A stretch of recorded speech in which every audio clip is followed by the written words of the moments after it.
My partner finally proposed, but I'm no longer interested. Awkward. My partner bought the ring a long time ago. He previously insisted that we had to live together to see if we were compatible before he could propose, and that he wouldn't propose otherwise. I think that's smart. By the way, this comes from Feisty8799 on the r/OK Storytime subreddit. So I have been ready for much longer than he has, and that's not his fault, of course. But after waiting and waiting, I have gone from anxiety to hope to excitement and finally just numbness. He didn't intend for me to know, but my sister, who helped him finalize the ring out of the ones I had liked, was happy about it and couldn't keep the secret that he's proposing in just under a week.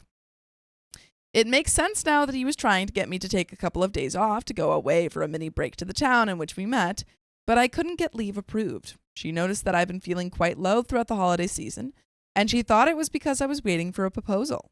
But the reality is that I gave up on it a month or two ago. A month or two? I've tried to convince myself that it's what I still want, but that ship has sailed. It's quite strange to be in the process of falling out of love with him gradually. Whoa. He's 29 and I'm about to turn 29.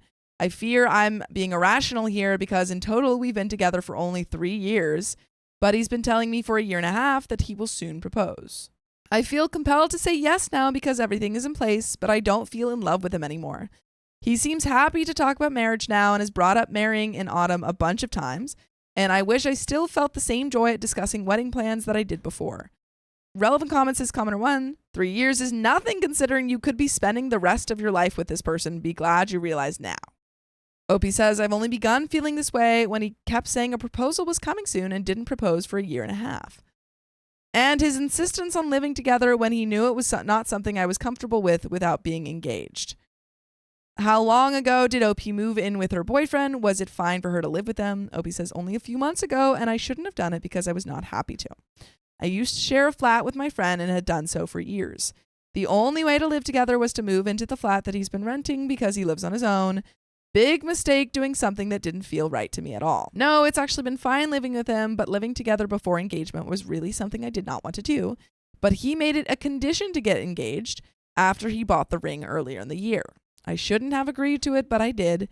And that's where the resentment has come from, along with the year and a half wait. Commenter 2 says to feel that much resentment after such a rather short time, which is, what my opinion is a sign that you weren't right for each other anyway. Honestly, 3 years of dating and requesting to live with each other before marriage are totally reasonable at your age. I agree. Me too. Objectively, you are being a bit unfair here, but if you're just not feeling it anymore, so be it. It's better to end things now before the engagement. This is no base for a lifetime commitment. I completely agree too. OP says, I don't think feeling resentment after waiting for a year and a half is soon at all. He said he would propose soon, and soon is not more than a few months. Certainly not over a year. I disagree with that. He should have been honest that he wasn't ready instead of dragging this for a year and a half. OP is blaming her boyfriend for her choices, and she needs to communicate with her boyfriend about the issue, or I think some of the comments are saying.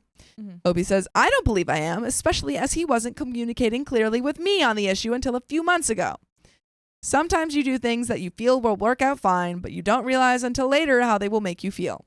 I felt pushed into making that decision because of the various conversations that we had earlier this year, in which he shared things that he should have done a long time ago. Like what things? Like what? Though? Like what? Commenter 3 says, 2 questions. Numbness aside, do you want to marry him? Like, take away all of the pomp and circumstance and the emotional politics around it. Do you want him to be your life partner?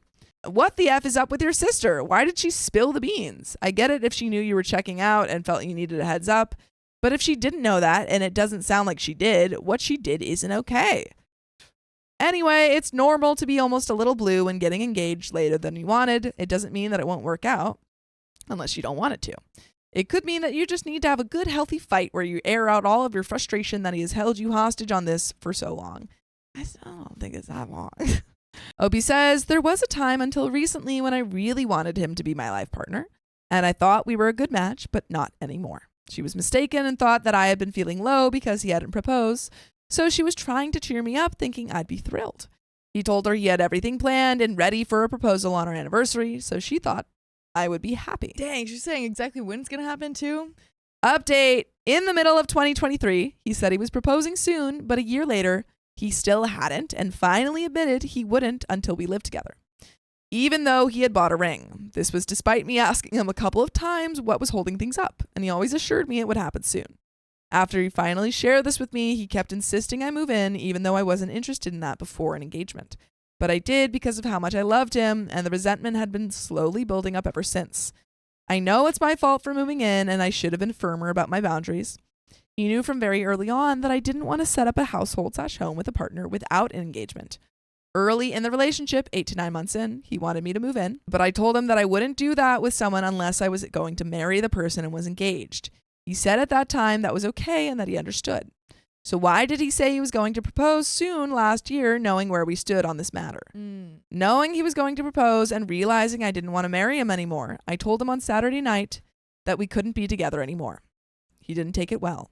He told me I had blindsided him and that he thought we both wanted a future together. He initially said he didn't know what he did wrong, and I had to explain to him that he knew we had issues regarding him always having his way, and him knowing I was uncomfortable about moving in before an engagement. The truth is, whenever we disagree, I always end up giving in.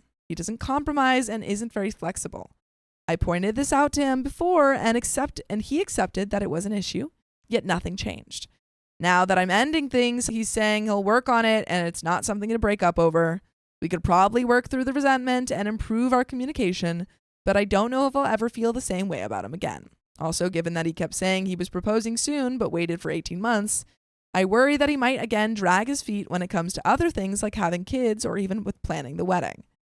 He woke up this morning, the 31st, the day he was planning to propose on, as it's our anniversary, and said he couldn't believe what was happening. He said it didn't feel real because we should be getting engaged today, but instead we were in the process of breaking up. He even asked at one point if we could try again, saying our relationship had been happy for both of us and that living together we had been very compatible, irrespective of how I felt about moving in. He asked if I would consider giving the relationship another chance if we took a break from each other for some time. Again, I don't think this is a good idea. The days since I ended the relationship have been really tough, but it was the right thing to do because we are incompatible. People in my previous post mentioned that I just wanted to marry and get engaged and didn't care who to, but that's not true. My ex, whom I was with from university, was keen to marry me and brought it up soon after we started our first jobs. However, there were a range of issues in that relationship and I didn't think it would work. So after trying to resolve our issues and not being able to for a year, I had to end that relationship. If a marriage and engagement were all I wanted, I would have married him and ignored the issues. I genuinely thought my current partner, well, ex now, and I were a great match, but I suppose I was wrong. I was living in a flat with a friend and it was ideal for me in every way. I had to find someone to take over my lease and I did this to move in with him. Now I have to start looking for a new place again. I've already started and fortunately I live in a city where finding a place won't be too difficult. My friend said I should not move out in a rush since I'm paying half the rent towards this place. But the reality is that this place never felt like home because I moved in begrudgingly. Again, I know it's my fault, but I can't live in what is essentially his home if we aren't going to be together. But you can be together with us if you listen to full episodes with stories just like this. Just go to Spotify, Apple Podcasts, or your favorite podcast app and search up OK Storytime. My sister said that I should think about the fact that I'm going to be 29 and about how it might be difficult to find someone to have children with before I hit my mid-30s. But it's better to be single than in a relationship that's not right.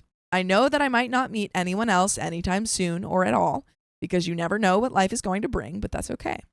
There are other things in my life that I plan to focus on, like studying for a post-grad diploma that I've been wanting to do for some time. I know we'll be fine soon as he's quite resilient, and then both of us can get on with our lives.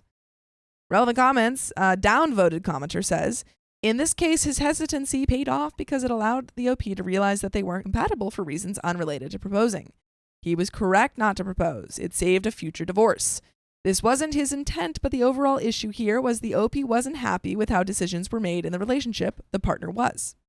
It took years for the OP to express this. Now that she has, both can move on with their lives. In this case, the issue appears to be she didn't communicate with him the issues she was having. He was quite clear that he wanted to live with someone before getting married and proposed after a reasonable length of time after it occurred. It's good she was finally able to communicate and move on. Opie says he was not clear about this and waited a year to tell me why he wasn't proposing. And this was after earlier in the relationship when he wanted us to live together. I had told him I wouldn't live with someone unless the relationship was going to lead to marriage and I was engaged, and he said that was fine and continue the relationship. Commenter 1 says, did he need help with bills? Why did you need to move in and pay half? Opie says he didn't need help with paying the bills, but I chose to pay as I think that's fair. I would not be comfortable with him picking up the bills for both of us when we both work. Commenter 2 says he didn't fight for you. You'll meet the one.